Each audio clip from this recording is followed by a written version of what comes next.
የአስተዳደር ነፃነት እንዲኖር ማድረግ ነው።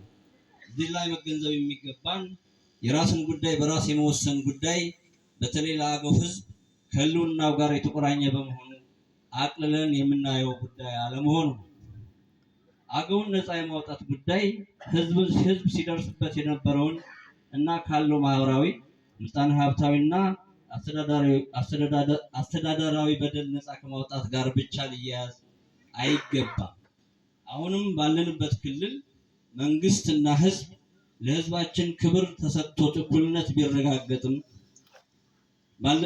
እንኳን የነፃነት ትግሉ ተጠናክሮ ሊቀጥል የሚገባው ነው። ምክንያቱም የአገው ህዝብ ሁሉን አቀፍ ችግር ሊፈታ የሚችለው የአገውን መልክዓ ምድር፣ ባህል፣ ታሪክና የህዝቡን አሁናዊ ንቃተ ህሊና መሰረት ያደረገ ራሱን የቻለ ፖሊሲና ስትራቴጂ ተቀይሶ ተግባራዊ ሲሆን በመሆኑ ከዚህ አንጻር ሲታይ ነፃነታችን መመንዘር ያለበት ከግለሰብ ነፃነት ጀምሮ ነው።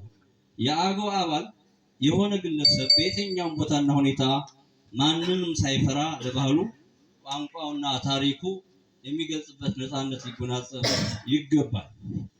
የምጣኔ ሀብት፣ የባህልና የአስተዳደር ፖሊሲዎችና ስትራቴጂዎች መቀረጽ ያለባቸው የአገውን ህዝብ ህመም ጠንቅቆ በሚያውቁ የራሱ ልጆች የሚሆንበት እድል መመቻቸት አለበት። ባጭሩ ትግላችን ለዘመናት ተቀብሮ የነበረውን ታሪክ፣ ባህልና አስተዳደራዊ አንድነት ወደ ነበረበት መመለስና መነሻ እሴቱ ሳይለቅ ለቀጣይ ትውልድ በሚመጥን መልኩ መሰረት መጣል በመሆኑ ይህን ሊመጥን የሚችል ሁሉን አቀፍ ዝግጅት ማድረግ የድርጅታችን ተቀዳሚ ተግባር ይሆናል። እንደሚታወቀው ከአክሱም ዳይነስቲ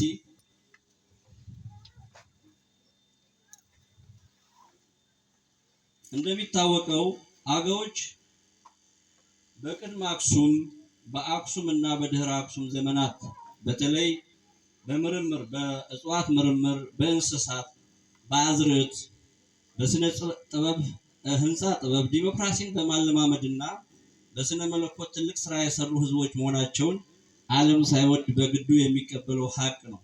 በተለይ ከአክሱም በኋላ ዘአገው የሚል ኪንግደም መስርተው ከ300 ዓመታት በላይ ባስተዳደሩበት ዘመን ሀገሪቱ ፍጹም ሰላምና መከባበር የሰፈነባት የእኩልነትና የአብሮነት ተምሳሌት ሆና ሁሉም በእኩል የሚስተናገዱበት ስርዓት ተክለው ከማስተዳደራቸውም በላይ ከዓለም አእምሮ በላይ በሆነ ጥበብ ህንፃን ከላይ ወደ ታች ከአንድ አለት ፈልፍሎ በመስራት ዓለምን ጉድ ያሰኘ ታሪክ የተዉ ከፈጣሪያቸው በነበራቸው ልዩ ግንኙነትም ቅድስት